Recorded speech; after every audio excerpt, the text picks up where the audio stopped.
Udah lama kerja di sebuah perusahaan, udah ngerasa nyaman, tapi mungkin jabatan gak naik-naik, gaji gak naik-naik. Ditawarin di perusahaan baru, tapi kalau pindah takutnya kena prank. Pasti dari kamu banyak kan dia kepikiran kayak gini. Ya udah yuk kita ngobrol. Hai, aku Olivia Louis, kamu sedang menonton obrolan dapur.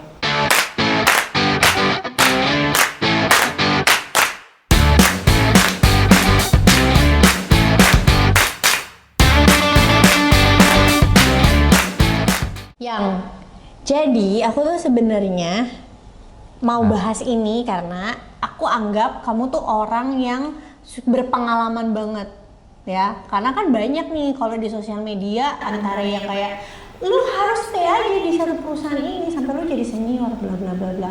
Ada kubu yang lu kalau misalnya mau cepat naik pangkat atau gaji misalnya harus sering pindah-pindah. Ini kan dua kubu ya, udah kayak antara rumah ngontrak sama KPR ya, kayak gitulah berseberangan. Nah kalau sayang itu tipenya kan yang setiap 2-3 tahun untuk pindah. Makanya aku pengen banget nanya hal ini karena aku membaca di sebuah postingan itu tentang kegalauan seorang Gen Z yang dimana dia itu pindah nih, sempat pindah di sebuah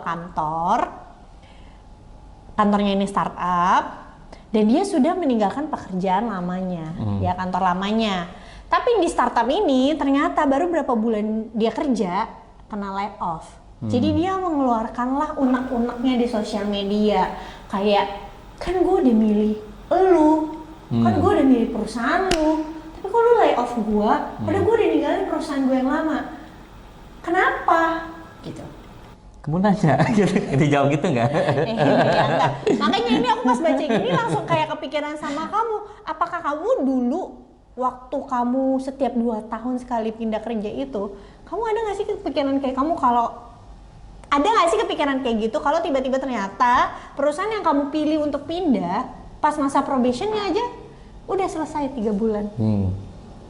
Ya kalau pikiran itu pasti di awal pasti ada gitu. Jadi pada saat setiap aku pindah pasti aku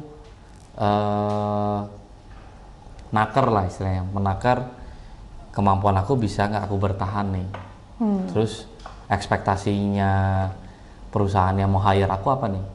Karena setiap interview itu ya aku nggak tahu ya kalau kasusnya kamu tadi cerita, dia pada saat di interview apa saking udah senengnya misalnya mungkin perusahaannya terkenal gitu, mungkin leader di perusahaannya mungkin orang-orang hebat jadi bisa kerja dekat sama mereka, atau mungkin bisnisnya prospek sekali lah. Jadi sudah euforia sekali sampai pada saat proses interview itu which is sangat kritikal menurut aku. Bukan hanya kita yang ditanya sebagai calon pegawainya, tapi kita harus nanya juga employer kita visinya apa sih, ekspektasinya apa sama kita. Nah itu yang mungkin nggak banyak orang lakukan gitu. Jadi biasanya nih di sesi interview pasti ditanya, kamu ada pertanyaan nggak? Oh nggak ada, biasanya gitu. Ya, sedang kalau aku dari dulu karena ya belajar dari teman-teman juga sih di yang sebagai headhunter atau HR, pasti mereka bilang kalau dikasih kesempatan nanya gitu, karena di situ kita juga bisa nilai oh ekspektasinya sekian nih, bisa nggak ya gue mampu itu untuk ngelewatin.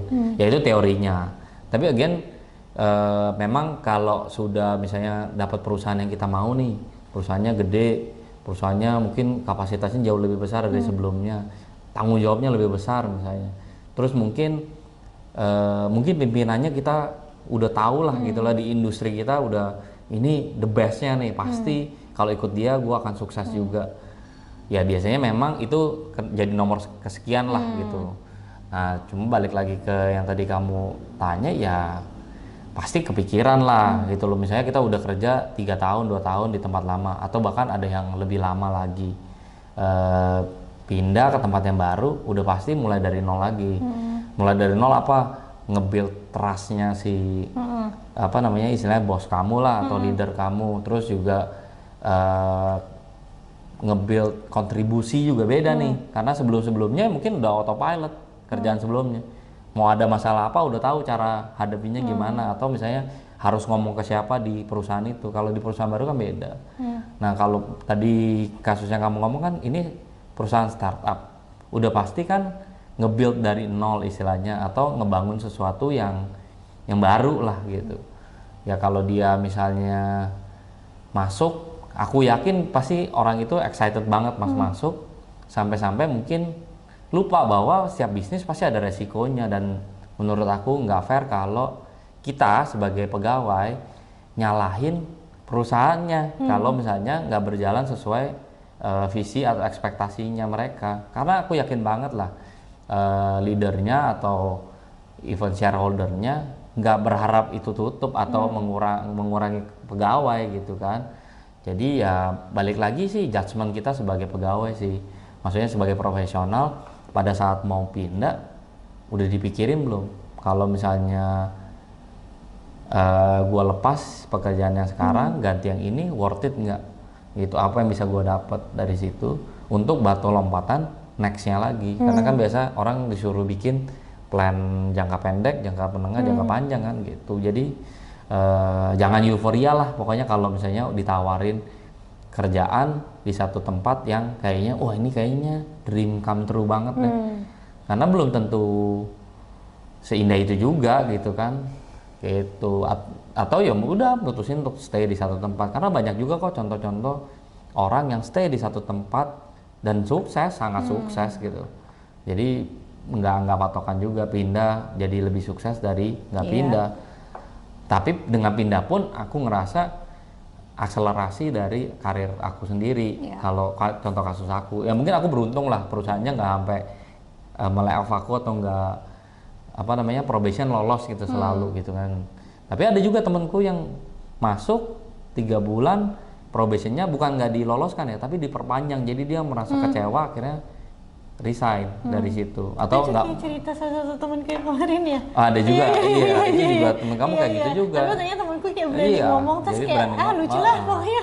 Ya kalau itu kan dia men-challenge balik lah gitu kan. Ya, tapi again kayak gitu. Dan balik lagi kalau dari sisi employee-nya jangan ngerasa perusahaan itu akan mikirin kita satu persatu individu. Mereka akan mikirin perusahaannya, intinya gitu. Dan kita harus mikirin diri kita sendiri. Nggak bisa kayak orang ya misalnya suami istri, aku udah mikirin kamu udah mikirin aku. Di perusahaan nggak kayak gitu kan. Di perusahaan tuh nggak kayak gitu. Mohon maaf nggak kayak gitu. Dan aku selalu bilang ke teman-temanku semua, kalau lu berasa kayak perusahaan nggak adil, nggak fair nih, gue udah kasih semuanya nih, udah ninggalin yang lama untuk ke lu kok giniin gue, nggak fair dong gitu. Nggak bisa, yang karir lu itu tanggung jawab lu sendiri, bukan tanggung jawabnya perusahaan gitu sih. Nah, jadi kalau kamu dulu apa yang paling membuat kamu yakin atau strategi apa yang kamu lakuin supaya kamu bisa sampai lulus probation, jadi bisa kayak lama gitu? Oh, kalau rata-rata sih aku masuk sih memang kita udah deal dari awal bahwa ya quote unquote ya, maksudnya memang setiap perusahaan ada probationnya, tapi si usernya memang sudah sangat tertarik sama kita sebagai profesional yang mau di hire. Taunya dari mana? Aku akan tanya ke mereka, kenapa lu mau hire gue gitu, kenapa lu milih gue gitu. Misalnya kan kalau nggak salah itu kan contoh kasus itu adalah dia di approach sama perusahaan si startup ini, di approach terus ditanyain mau nggak join. Harusnya kita nanya kenapa lu minta gue join gitu. Jadi kita udah tahu bahwa itu, tapi aku nggak tahu kasus ini adalah apa pas probation atau memang sudah berjalan akhirnya di layoff kan, kita nggak tahu juga. Nah, intinya kalau pertanyaannya probation adalah kita tahu dulu nih kenapa dia mau hire gue. Kalau jawabannya kita bisa terima dalam artian oh benar value gue itu, gue bisa kontribusi di situ, ya pasti yakin. Dan aku nggak pernah mikirin sih sebenarnya 3 bulan lolos atau nggak lolos sih sebenarnya. Cuma yang lebih kepikiran adalah perusahaan ini akan sustain atau enggak gitu. Karena kan kita maunya berkarir lama nih gitu. Guys, dia bisa masih nanya perusahaan ini akan sustain atau enggak, padahal yang dia masukin tuh perusahaannya udah kayak di industri itu yang raja-rajanya gitu. Loh, tapi kan di Indonesia itu bukan startup loh, itu raja-rajanya. Iya. Bicaranya di Indonesia. Kalau di luarnya dia stay, tapi kan mereka juga melakukan investment di Indonesia. apakah berjalan dan terbukti memang yang beberapa yang ditinggal akhirnya mereka get out dari Indonesia secara bisnis yang itu ya, tapi dia bisnis yang lain tetap ada stay. Yeah. Ya artinya kan skill aku nggak bisa jadi nggak kepake, makanya pindah. Tapi aku lihat temenku yang stay dia bisa adjust, jadi dia bisa pindah ke departemen lain dan dia sukses juga di situ. Jadi ya nggak ada benar salah sih, gitu. Nggak ada benar salah.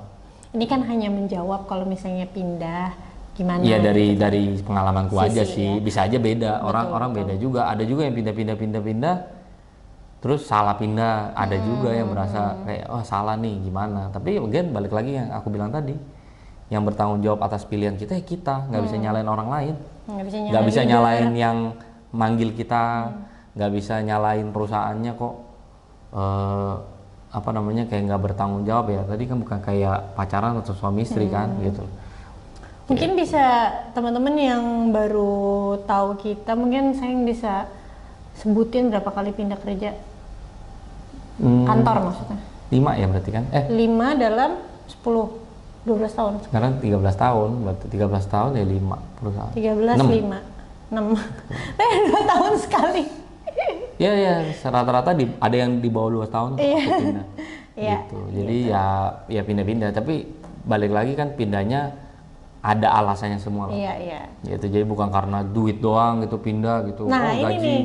Pindah. Tadi kan mungkin kita udah bahas, jadi kayak strateginya apa untuk kamu bisa tahu supaya lolos probation, walaupun kamu bilang sebenarnya kamu nggak ada strategi juga, tapi yang paling pertama tadi kamu udah mention tahu dulu value kita apa, dan kita bertanya ke mereka kira-kira memang mereka butuhin tuh value kita atau bukan gitu ya kan. Terus yang kedua apa tadi harus bisa lihat juga perusahaannya tuh bisnisnya bisa panjang atau enggak ya. Jadi karena jangan mana FOMO. ya. Misalnya kita lihat satu perusahaan nih mau rekrut kita. Aku kadang nanya juga selain gua approach siapa lagi atau mau rekrut berapa orang lagi. Kenapa tuh?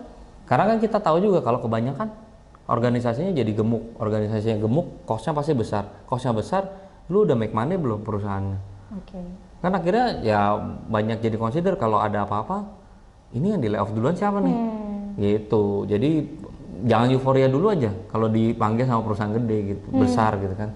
Ya aku ada beberapa perusahaan lain yang manggil lah, yang cukup lumayan besar ada. Maksudnya tapi considerationku adalah ternyata aku masuk ke satu level yang level samanya ada 200 orang. Iya, itu gitu. Perusahaannya listing nih bersama consumer gitu. Yang pas lagi kita pakai bersama. Gitu. Tapi itu udah lumayan lama gitu kan. Iya, itu udah lama banget. Ada 200 orang yang sama. Ya aku mikirin gitu loh, bukannya mikir jelek ya, maksudnya 200, gua harus bersaing sama 200 orang. Ngapain? Gitu. Ya kita bisa menang mungkin iya, tapi kan peluangnya lebih kecil. Ya akhirnya milih jalan yang lain deh. Gitu. Stay aja dulu deh, nggak apa-apa. Bener, abis setelah stay tahun depannya dapat tawaran lagi yang lebih baik gitu dari itu. Jadi kadang harus mundur dulu atau sabar dulu untuk dapat tangkapan yang lebih besar kan. Kayak busur panah ya. Ya mundur dulu. Jadi jangan euforia gitu. Lebih depan, lebih jauh. Salah. Terus tadi aku ada mau nanya lagi. Lupa. Oh ya. Nah, kan tadi kamu bilang biasanya bukan cuma karena uang aja gitu pindahnya. Kalau misalnya ada yang tawarin kamu, terus sama nih sama yang sebelumnya, misalnya dari sisi income gitu ya, terus ada nggak misalnya kamu kepikiran ya udah tetap mau pindah aja gitu? Kira-kira faktor itu, walaupun income-nya tetap sama, tapi faktor apa yang bisa bikin kamu mau pindah aja? Apa karena biasanya kalau generasi sekarang kan bilangnya yang penting lingkungannya udah nggak toksik. Oh iya itu benar gitu loh. Itu dari dulu ada, cuma kalau generasi sekarang dikasih tahu di sosial media kalau lingkungannya toksik. Kalau zaman dulu ya udah ya cuma omongan di warung kopi aja paling gitu kan. Ya kalau pribadi sih sebenarnya ya aku ngomong uang nggak penting, tapi kalau sampai sama ya itu kok pikirannya harus benar-benar mateng banget untuk pindah gitu. Karena kan again kita kerja untuk ujung-ujungnya duit juga gitu kan, penghasilan lebih besar. Tapi kan kita bisa lihat juga misalnya mungkin ada bonus-bonus dia beda cara hitungan bonusnya, atau mungkin benefitnya lebih bagus, misalnya ada asuransinya ini segala macam, atau ya apa ya, ujung-ujungnya tetap soal materi juga gitu loh, tetap. Tapi gimana kita ngelihat materinya kan, bisa dari benefit. Ternyata kalau gue pindah, gue kerja dekat sama si bos nih, gue jadi belajar nih langsung pemilik nih misalnya. Ada temenku yang ngasih statement ke aku kayak gitu. Jadi dia kerja di satu perusahaan keluarga dekat sama owner. Pas itu perusahaan aku yang pertama itu pernah mau rekrut dia dan dia bilang, ngapain? Itu dia bilang, oke lah, let's say gaji sama-sama lah mirip-mirip, tapi ngapain? Memang dikasih jabatan gitu ya.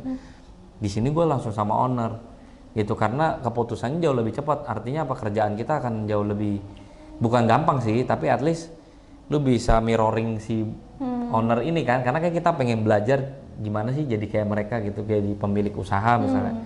Mungkin kalau kerja di perusahaan yang udah established yang gede, ya jauh lah layernya, kebanyakan lah kayak kamu sekarang di media ke Pak pemilik gitu kan susah juga, jauh gitu kan. Tapi mungkin kalau kamu punya nanti media sendiri atau apa, mungkin aja bisa meeting sama dia, duduk sama-sama gitu. Jadi itu dulu case-nya gitu. Jadi balik lagi sih, ujungnya tetap materi gitu. Kalau menurut aku sih drive utamanya materi, karena nggak mungkin juga udah pindah aja yang penting gue nggak toxic. Siapa bilang di lingkungan yang baru nggak akan toxic, ada toxic baru, karena di setiap tempat pasti ada toxic gitu. Cuma mungkin kadarnya beda-beda, dan kita masuk ke kategori yang mana nih, yang digibain atau yang gibain orang istilahnya gitu.